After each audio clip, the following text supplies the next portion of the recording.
দাদা একটুখানি বল। হাবিল কাবিল প্রশ্ন করে হাওয়া আদমকে, হাবিল কাবিল প্রশ্ন করে হাওয়া আদমকে, তোমরা মোদের বাপ মা তোমাদের মা বাপকে। হাবিল কাবিল প্রশ্ন করে হাওয়া আদমকে, তোমরা মোদের বাপ মা তোমাদের মা বাপকে। বলো তো মোদের বলো কি তাদের নাম ছিল, বলো তো মোদের বলো কি তাদের নাম ছিল। মোদের দাদা দাদি নানা নানি আছে কোথায়, প্রশ্ন শুনে আদম হাওয়া হলো অবাক। হাবিল কাবিলকে তারা কি দেবে জবাব। দুজনে আল্লাহ বলে সিজদাতে যায় চলে, দুজনে আল্লাহ বলে সিজদাতে যায় চলে।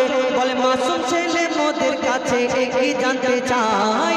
হাবিল কাবিল প্রশ্ন করে হাওয়া আদমকে, তোমরা মোদের বাপ মা তোমাদের মা বাপকে।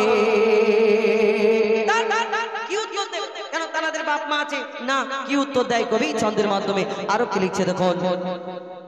ওই বলছে আদম শোন তোরা শোন, মানব জাতির মাঝে সৃষ্টি আমি প্রথম। মোর পাথির আর হাড়ে খোদা হাওয়াকে গড়ে, আর গন্ধম খেলাম দুনিয়ায় এলাম জান্নাত ছেড়ে। মোদের কেউ জন্ম দেয়নি মোরা মায়েরই দুধ খাইনি, মোদের কেউ জন্ম দেয়নি মোরা মায়েরই দুধ খাইনি।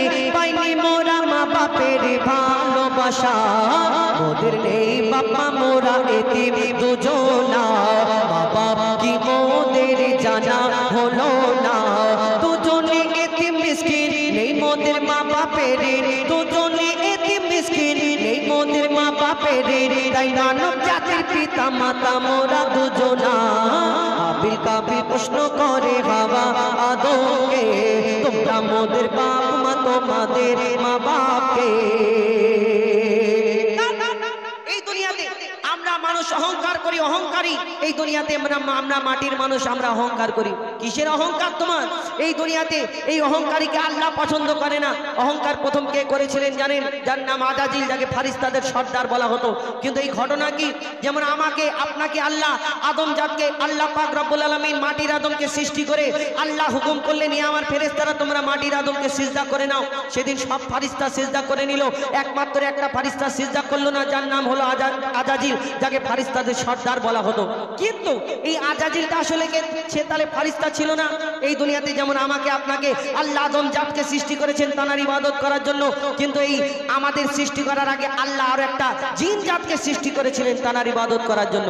কিন্তু সেই জিন জাত আল্লাহর এত নাফরমানি করতে লাগলো।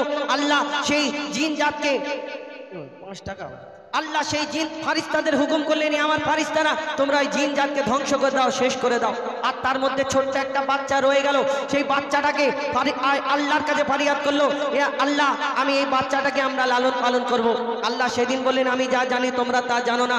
কিন্তু সেই বাচ্চাটা ইবাদত করতে করতে কম বেশি 6 লক্ষ বছর ধরে ইবাদত করেছিল। আর করার পরে যার নাম হলো আজাজিল, যাকে ফারিস্তাদের সর্দার বলা হতো। কিন্তু তার মনেতে প্রথম অহংকার রয়ে গেল। এই দুনিয়াতে এই সেই আজাজিল ওই মাটির আদমকে দেখে সেদিন ওই ফারিস্তা আল্লাহ পাক রব্বুল আলামিন তাকে বললেন সিজদা করলেন না, তানার ওই সিজদাতে ইনকার করলেন, তাই তার প্রতি লানত ফেলে দিলেন। এই জিন জাত সেই ছোট্ট বাচ্চাকে আল্লাহ সেই 6 লক্ষ বছর ধরে ইবাদত করার পরে যার নাম হলো আজাজিল, যাকে ফারিস্তাদের সর্দার বলা হতো, তার মনেতে প্রথম অহংকার এসেছিল যে আমি জিন জাত, আমি আগুনের সৃষ্টি, আর আমি মাটির আদমকে মাটির পুতুলকে সিজদা করব। এটা কেমন হয়? কবি ছন্দের মাধ্যমে আরো কি লিখছে দেখুন। নিয়ে কাদা মাটি ধুল খোদা গড়লো পুতুল, নিয়ে কাদা মাটি ধুল খোদা গড়লো পুতুল, সে পুতুলে দিল নূরে মুহাম্মদ রাসূল। পুতুল নড়ে চড়ে আবার সিজদা করে, সারা কায়নাতের জ্ঞান খোদা দিল যে তারে। জিবরিল আমিনকে ধরে আজাজিল দুঃখ করে, জিবরিল আমিনকে ধরে আজাজিল দুঃখ করে।